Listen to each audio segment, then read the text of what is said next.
Bonjour et bienvenue sur Nouvelles Ressources TV.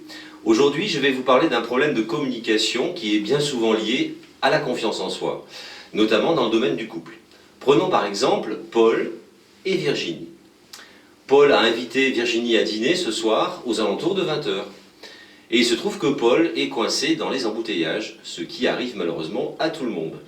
Paul est donc dans les embouteillages et il se trouve que malheureusement son portable est éteint. Donc Paul ne peut pas prévenir Virginie, il est en train de râler après la circulation, les problèmes de l'autre qui n'avance pas assez. Et Virginie, elle, est chez elle. 8 h arrivent et donc Virginie est chez elle et elle commence à se faire des films. Où est Paul ? Qu'est-ce qu'il est en train de faire ?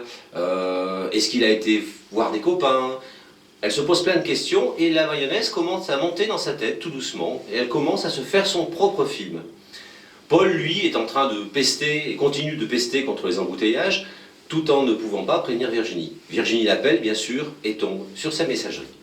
On voit bien que chacun des deux est dans une anxiété profonde liée à la situation. Finalement, Paul rentre chez lui 2 heures après et à ce moment, Virginie l'accueille par un « Tu étais où ? Qu'est-ce que tu fais ?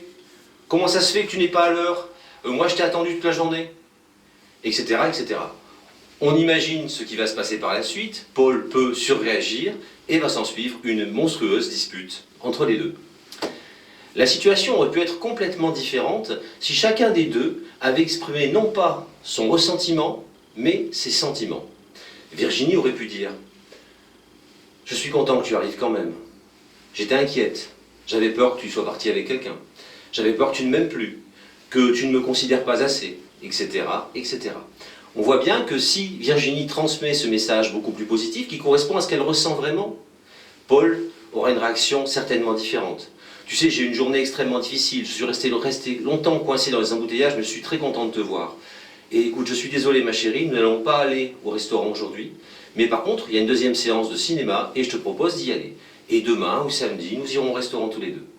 Voilà, tout ceci pour vous montrer que la façon dont on communique ses sentiments, plutôt que ses ressentiments, est extrêmement importante dans la vie d'un couple ou dans la communication en général.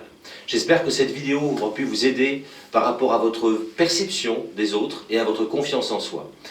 Pour plus d'infos, vous pouvez bien sûr consulter notre site qui organise donc des séminaires de confiance en soi, dont vous avez l'adresse ici, www.confianceensoi-nouvelleressources.com. Au revoir et à bientôt.